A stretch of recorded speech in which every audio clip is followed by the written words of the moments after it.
Iran ও Israel দীর্ঘদিন ধরে একটি উত্তেজনাকর অবস্থায় রয়েছে। তাদের মধ্যে একটি শীতল যুদ্ধ চলছে এবং তা ক্রমাগত উত্তপ্ত হওয়ায় ঝুঁকিতে আছে।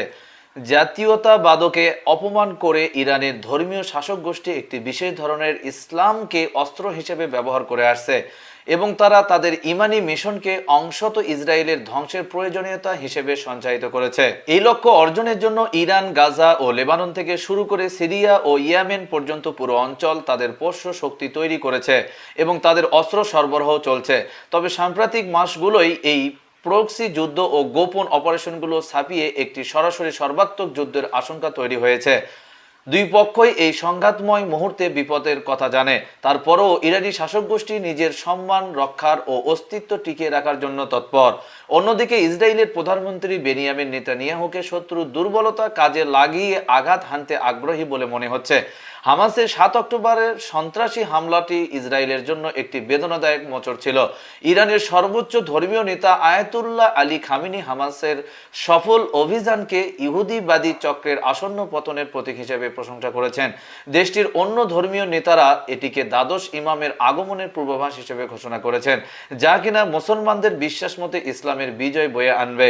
বেসামরিক নাগরিকদের উপর ইসরায়েলের চলমান নৃশংস আক্রমণ তাদের দীর্ঘদিনের আমিরত্বের ধারণাকে চূর্ণ বিচূর্ণ করেছে এবং গাজায় ইসরায়েলের বছরব্যাপী অভিযান ইরানি শাসকদের জন্য একটি প্রোপাগান্ডার খনি হয়ে উঠেছে।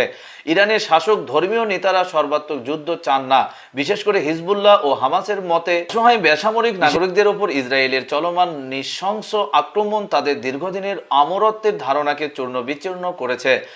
বেসামরিক নাগরিকদের উপরে ইসরায়েলের চলমান নৃশংস আক্রমণ তাদের দীর্ঘদিনের আমরত্বের ধারণাকে চূর্ণ বিচূর্ণ করেছে এবং গাজায় ইসরায়েলের বছরব্যাপী অভিযান ইরানি শাসকদের জন্য একটি প্রোপাগান্ডার খনি হয়ে উঠেছে।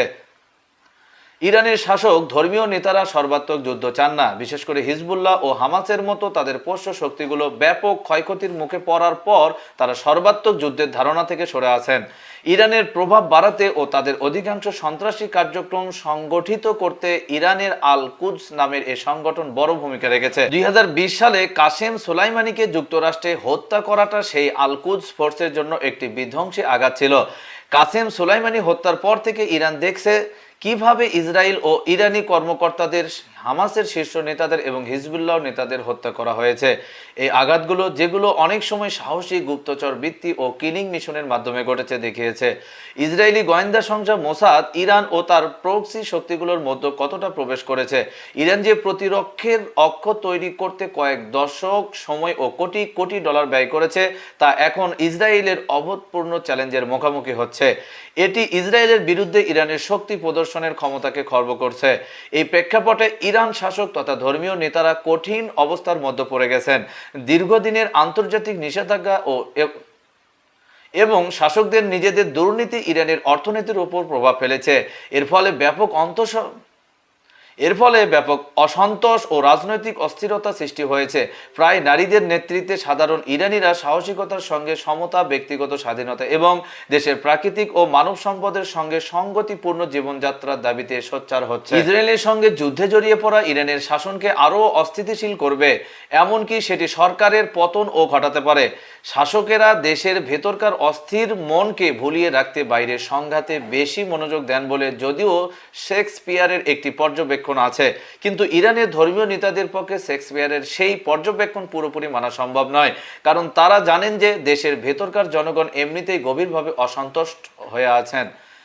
এ অবস্থায় তাদের বাহিরে অন্য একটি সহিংস অভিযানের কারণে সৃষ্ট কষ্ট সহ্য করতে বাধ্য হতে হলে তারা বিদ্রোহ করে বসতে পারে। তাছাড়া ইরান যেসব পোষ্য শক্তিকে ইসরায়েল, মার্কিন বাহিনী ও অন্যান্য আঞ্চলিক শক্তি যেমন সৌদি আরবের বিরুদ্ধে ব্যবহার করে, সেগুলোকে কখনো কখনো ঘরোয়া বিক্ষোভ দমন করতেও ব্যবহার করা হয়েছে।